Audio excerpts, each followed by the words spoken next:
Kembali bersama kami di Gestur, Mbak Ani, yang diinginkan para korban tentukan ada pengembalian dana atau etikat baik dari pihak Hanania seperti itu ya. Tetapi selama ini tidak dijalankan etikatnya. Anda bisa jelaskan kembali dari apa yang disampaikan pihak Hanania, ada 3 termin untuk pengembalian dana, tetapi yang pertama tidak terrealisasi. Yang pertama seharusnya jatuh tempo tanggal 29 Mei 30% dari masing-masing invoice.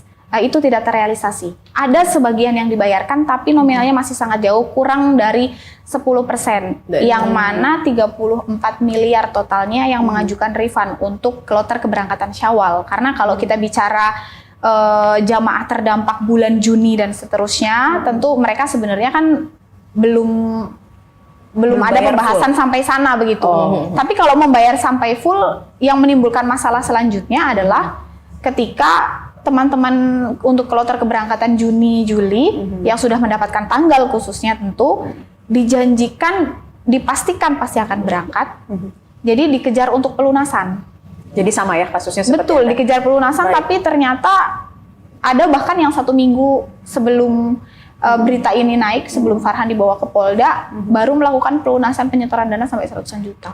Alasan dari Hanania itu seperti apa ya waktu itu? Mengembalikan termin pertama yang ternyata nominalnya tidak sampai 10%.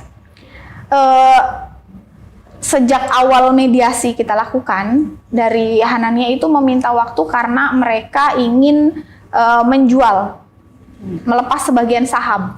Mereka mencari investor. Jamaah sudah sangat berbaik hati dengan percaya dia sedang memproses untuk mencari investor. Padahal uang yang kita setorkan hamin 3 bulan sebelum keberangkatan. Seharusnya jika dana itu dikelola dengan baik, tentu tidak sejak dibayarkan hamin 3 bulan untuk membayar vendor, begitu kan Bu? Begitu. Tapi ya seperti yang kita tahu bersama, kenyataannya adalah dia mengatakan memang kita mismanagement. Itu terucap ya oleh Farhan sendiri ya? Itu diucapkan. Dan salah satunya mereka juga mengatakan bahwa kos operasional yang tinggi. Itu diakui. Secara terbuka ada videonya teman-teman yang baik kemarin di Polda ataupun beberapa kali. Termasuk juga untuk menutup itu ya, kemasan-kemasan Hanania itu sendiri. Betul. Ya. Mengendorse para artis-artis besar. Dan dia mengatakan salah satunya itu. Itu salah satunya. Sempat juga mengatakan menutup biaya umroh untuk mereka yang terdampak di Saudi waktu itu ya akibat perang. Waktu awal perang dia mengatakan sekitar 800 jamaah ya kalau nggak salah ya. Itu ketahan sampai belasan hari di sana dan harus ditanggung dengan operasional sendiri Hanania untuk hotel. Itu benar atau tidak? Seterusnya. Sudah ditelusuri? Saya terus terang tidak bisa memvalidasi hal itu. Tapi itu juga disampaikan oleh pihak Kemenhaj sesuai keterangan dari Hanania. Begitu. Tapi kalaupun kita bicara untuk menutup itu, seharusnya nominalnya tidak sampai sekian habis semua begitu Kak. Itu makanya salah satunya ya kita juga mendorong untuk segera dilakukan audit aliran dana ini sebenarnya kemana begitu. Bisa ya Mbak Dini dilakukan audit aliran dana dan apa yang menjadi pelajaran? Ada masalah sistemik dalam tata kelola industri perjalanan umroh? Ada dan memang harus diperbaiki. Sekali lagi jamaah umroh Indonesia ini hampir setahunnya itu hampir 10 juta. Kita ketahui bahwa minat untuk beribadah ke tanah suci itu kita tidak bisa membendungnya. Luar biasa untuk Indonesia. Dan sekali lagi ini negara harus ada dan harus aware bahwa kasus-kasus seperti ini akan bisa saja terulang di masa yang akan datang. Jamaah-jamaah lain bisa juga akan menjadi korban. Mungkin dari sini pengawasan memang harus diperketat. Pengawasan tidak hanya pada saat pendirian travel, tapi yaitu operasional ternyata negara harus ikut campur. Setelah ada kejadian ini, kami mendorong negara harus ikut campur dalam penghimpunan dana jamaah yang luar biasa. Ini bukan uang kecil bagi kita para jamaah. Ada mungkin beberapa yang menabung dan lain sebagainya. Ada yang mengupayakan memberangkatkan beberapa anggota keluarganya sampai menjual aset. Betul, bahkan sampai menjual aset. Jangan sampai korban-korban ini minimal harus berangkat. Benar? Mungkin tidak layanan tidak sefantastis yang dari Hanania, tapi harus diberangkatkan, harus bisa harus bisa menjadi mendapatkan keadilan dari hak-haknya diperoleh. Jadi tidak hanya korban ini jangan sampai berlarut-larut, jangan sampai rugi 2 kali, korban 2 kali, jangan sampai pokoknya negara itu harus membersamai para korban dan menyelesaikan sampai haknya didapatkan. Mbak Ani, ini mumpung ada Komisi 8 DPR, apa yang ingin Anda sampaikan perwakilan dari para korban lainnya? Kalau saya boleh mewakili teman-teman korban, dalam hal ini kebetulan bisa bertemu dengan Bu Dini dari Komisi 8. Saya sangat berharap dari pemerintah hadir tidak hanya untuk mengawal kasus ini bisa selesai atau memberikan punishment, baik secara pribadi kepada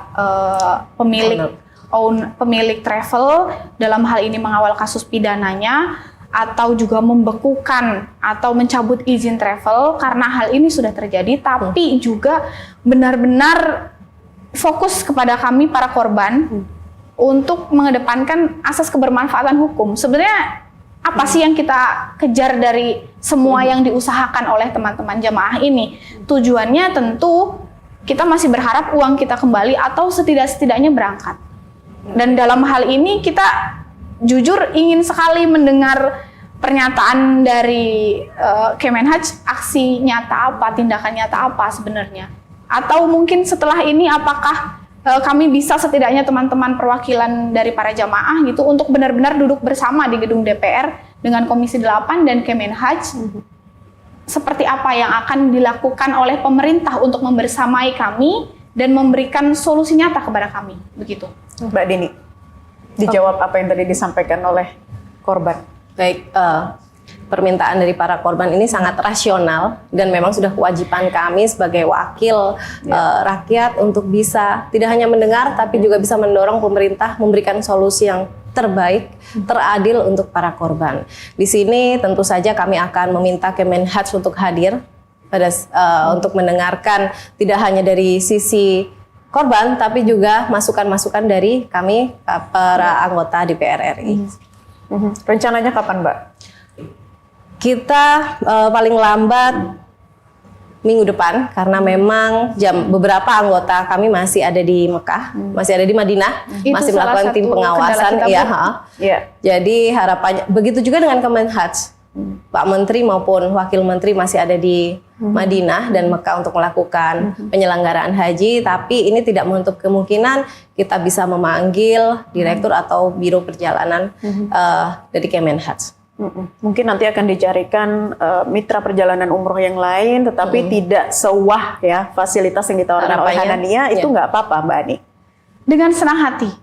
Dengan senang hati kami sangat berterima kasih kalau memang benar-benar Komisi 8 bisa merealisasikan menjembatani kami para jemaah dengan adanya tindak lanjut nyata tadi dari Kemenhaj dengan memberangkatkan kami para korban.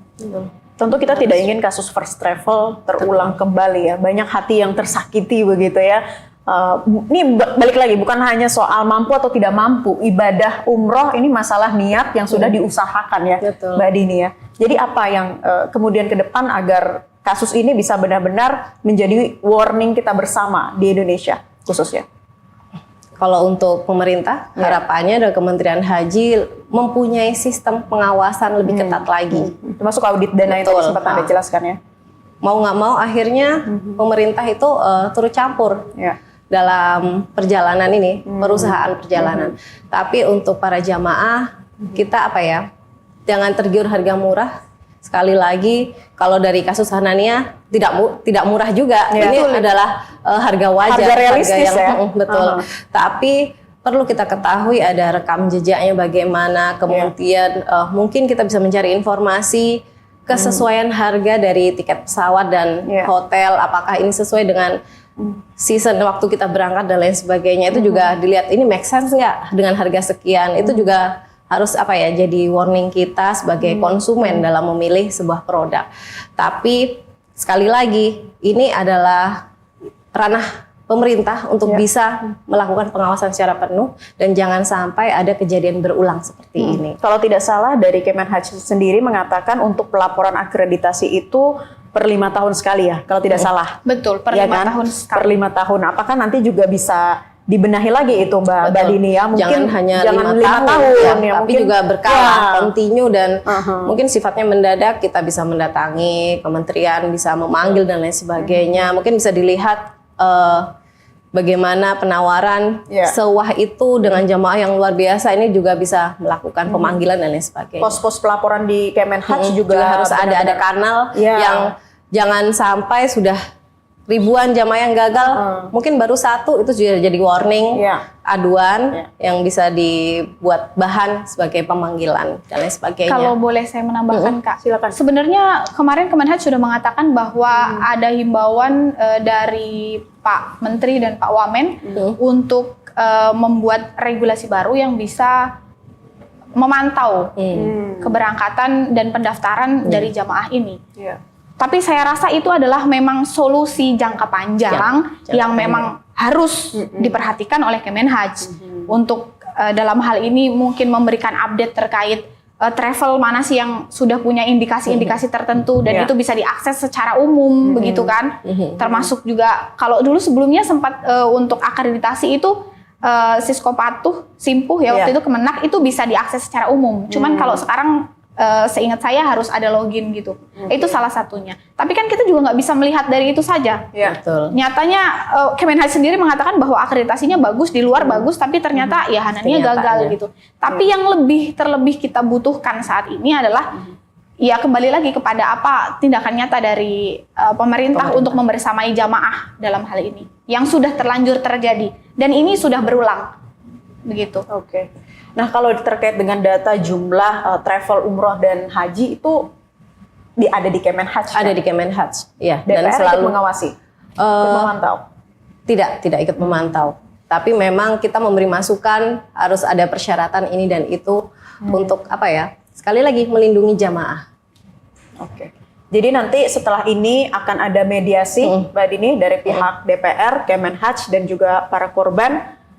Spill saja apa yang ingin disampaikan lagi Mbak Ani ya, khususnya dari perwakilan korban ketika nanti mediasi dilakukan di DPR, Komisi 8. Untuk sekarang dan mungkin nanti pada saat mediasi yang pertama dari pihak Polda saya berharap bisa mempercepat proses penyidikan. Ya. Dalam hal ini juga tentu bisa membantu pendataan korban dan total kerugian secepat mungkin, Bu. Jadi ketika negara akan hadir benar-benar memberikan solusi kepada kami, baik nanti bentuknya restitusi ataupun mungkin tanggung jawab bersama dari Kemenhaj dengan misalnya memberangkatkan kami para jamaah. Ya. Jadi semua korban sudah terdata terlebih dahulu, begitu.